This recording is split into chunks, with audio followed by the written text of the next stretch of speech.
Alright, so this is one more video I think with the Miata before a while now. So I will be installing this thing onto the my Miata. So what this is the butterfly brace from Flyin Miata, which I got together with the clutch combo last time because they were on sale. I was gonna do it together when I did the clutch as well, but I ended up I didn't have enough time. So right now I think it's about 2, 3, 4 weeks out since I did the clutch. I'm going to install it, but since I'll be working on it on a weekday, so it'll take me a couple of days again. Technically, this should not be a very difficult install. You need to drill holes, measure everything, and align everything correctly, and that should be about it. I think I read somewhere that most people install it within 2 hours. I'm gonna take my time on it. Probably be a couple of nights after work. Just take some time to get it installed. Take my time again. So this is what it looks like. This is the frame rail, and that's the two pieces on the sides, the frame rail, and then the centerpiece is the butterfly brace. So I already got my car jacked up again. Like I said, I don't drive it that much now because it's been raining like crazy here in California. But car's been going up and down, the jack stand. So anyways, so this is what I did to it already. Got the seat out. As you can see, both seat.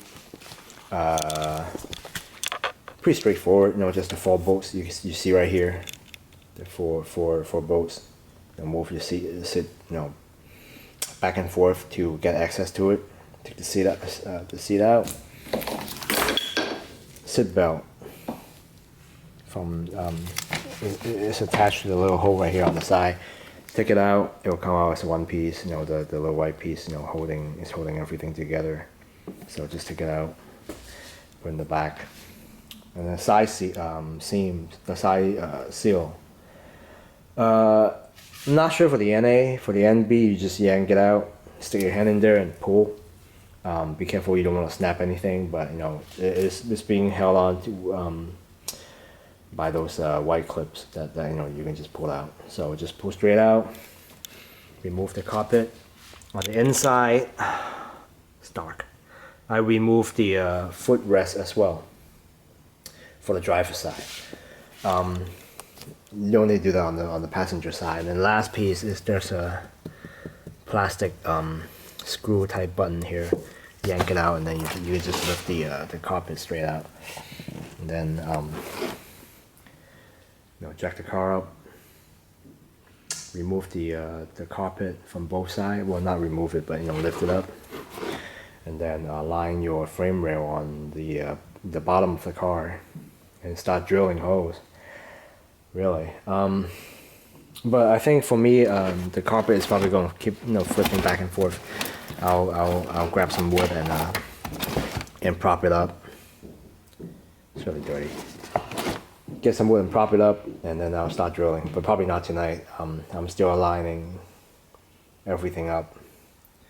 Trying to make sure I got everything prepared. So we'll continue tomorrow.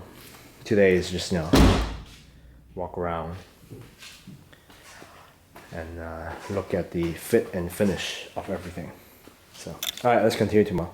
Okay, so it's been a couple of days. Been busy with work. Now I'm getting back into doing it. So this is what I did. I haven't bolted the thing on yet. Right now I have placed both frame rails under the car with the help of 2 jacks, put it in place, and I'll start drilling holes. But a note I want to make is let me show you.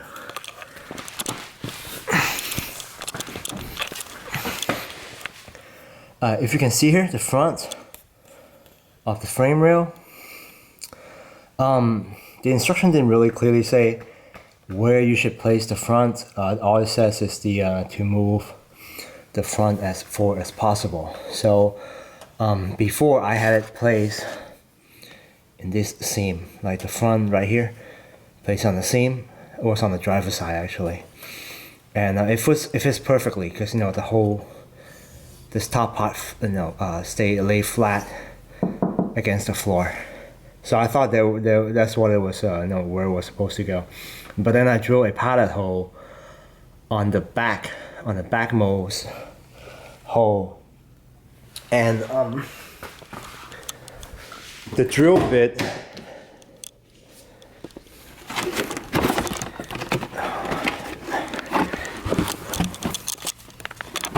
actually came out right here, right at the corner. So that was like a really small pilot hole, and if I actually drill the 5/16 hole, the bolt would not be able to go in, and it will be leaning against this wall. So just want to make that note. Right now I have the good thing, the hole is really small, like 1/8 inch. So right now I have this push against the front, which is, from the way I measure it, the frontmost part is actually 1/2 inch from this seam right here. I tried to lean it against this bump, but it's really like there's a bump on the other side that pops it downward. So just make a note. Pay attention to the spot in the front when you place it. So yeah, so right now everything is all stable. Well, hold on. Yeah, I don't want to move it too much. So I will do a quick measurement again before I start drilling holes. Afterward, I'll just drill a bunch of holes and then put primer on it, and then I'll let it dry. So that's the biggest piece, I think, of the puzzle, is to know where to drill holes. Drill the hole, prime all the metal exposed metals, and you should be able to bolt everything together. And also, after I put the frame, oh, by the way, after putting these frames on there, I had the butterfly brace. I played it. I kind of laid the butterfly brace on there as like a fitment test. So on the front brick and the brick lines on right here on the front, the brick lines and the fill lines on the front are kind of popped out by the butterfly brace, which I will show you later. So for now, yeah, let me continue with this. All right, here's a quick update. I have finished drilling the holes on the driver's side. The little light spot that you see on the floor are the holes that I've drilled. Basically, as you saw the jack, I kept the jack in place. I drilled 2 holes on the inside, put 2 bolts together, one right up here and one right there. 2 of them together, we moved the jack, and I drilled the rest of it. Yeah, so I will move on to the other side. Right afterwards, I will try to clean some of the shaving off, like the little burrs, and then I will put some primer on it, maybe 2 coats of it, and then once that is cured, I said just move on to bolting everything together. So, right. Oh, by the way, this hole right here. Let me turn off the lights on the ground. Okay. Up here. All right. So the 2 holes you see right here. Right. I moved the frame rail forward about 1/2 inch, overlapping into the piece of metal seam. So previously, you see this black. I'm not sure if you can see the black patch. Here is some of the some like silicone gasket thing that I put on for that little pilot hole to cover it up. It was right at the seam between the wall and the floor. So I moved it forward a little bit, I tested out with the washer and the bolt. It fits perfectly. So yeah, check your fitment. Don't just lay your rail onto that seam on the front. You have to cover the little piece of metal in front as well. So alright, let's continue. So quick update. 12 more holes drilled onto the floorboard. You know, some of them, well, like these. This one's just hiding. This one got a bolt in there. With this one, be careful because the drill bit got up here and kicked in some of the foam pieces. So make sure you push it back, or else you drill through the carpet. So other than that, it's just the same. Use fresh bit if possible, and good battery, because the other one I didn't realize the previous bit I was using was kind of worn out, and battery wasn't really fresh, so it took me forever just to get one hole. So yeah, so right now I'm going to clean some of the holes up, vacuum everything, like all the metal shavings, and then I'll put some primer on it, top and bottom. I'll probably put 2 coats of primer. So after that, I'll wait a couple hours to get it dry, and perhaps tonight I'll bolt everything back together. So so far it's been the most difficult part is to get the holes or the placement of the frame rail right, and make sure the hole will be able to fit, you know, back together. Especially if you have a butterfly brace, or if you are planning to upgrade to a butterfly brace, make sure the two sides are not connected, but has about the right length for placement. So yeah, let's continue. So quick update. I put 2 coats of primer on the holes yesterday. I thought I was gonna put everything back together last night, but turns out no, I was too lazy. So 2 coats of primer, top and bottom. Same thing on the other side. So so right now I'm just going to start putting the frame rail on there. Check some of the holes. The alignment is slightly different from the other side. I'm hoping it's just because the drill bit that I used was pointing differently, but we'll see. I measured like quite a few times before I drill the rest of the holes, so it should be good. Alright, let's continue putting the stuff back together. Quick update, I have tightened, I've put my frame rail in there, and I've tightened the outside bolts, that is like the ones that are toward the door on the outside. Those are tightened. Some of those on the outside are tightened. The inside ones are not tightened. These I just placed there on the driver's side. But on the passenger side, again, the frame rail is in there. But I leave these bolts empty because when I put the butterfly brace in there, it'll have to slip in underneath the fuel and brake lines. So leave this out, but those stay in, and then I'll put the whole butterfly brace in there as one piece, and then I'll just put a couple of bolts in there to put them hold them in place, and then these I will then put the bolts in there. These 6 bolts that are inside passenger side, they are shorter. They're the ones that are shorter because they have to make room for the brake lines and fuel lines. So, alright, so continue on putting the butterfly brace in there. Okay, just a quick update. I was able to put the centerpiece, the butterfly brace, onto under the car between the frame rails. I was able to tighten everything. However, I did snap a bolt, which is this one. I thought it was pretty strong, like class 10 bolt, but somehow I was able to snap it. I got the torque spec from Miata.net. Somewhere Keith from Flyin Miata said the torque spec was supposed to be like somewhere around 37 foot-pound according to his estimation. So I was trying to do that. However, as I keep yanking on it, all I heard was a pop, and it snapped the bolt. So good thing I have a replacement metric M8 bolt, but I am missing a nut. So tomorrow I need to pick up a spare nut from from AutoZone or O'Reilly, so to get it back. Other than that, everything is in. Now that I'm able to snap the bolt, it actually frightens me. I'm not sure if I have tightened the others too much, or if they're gonna snap like halfway down the row.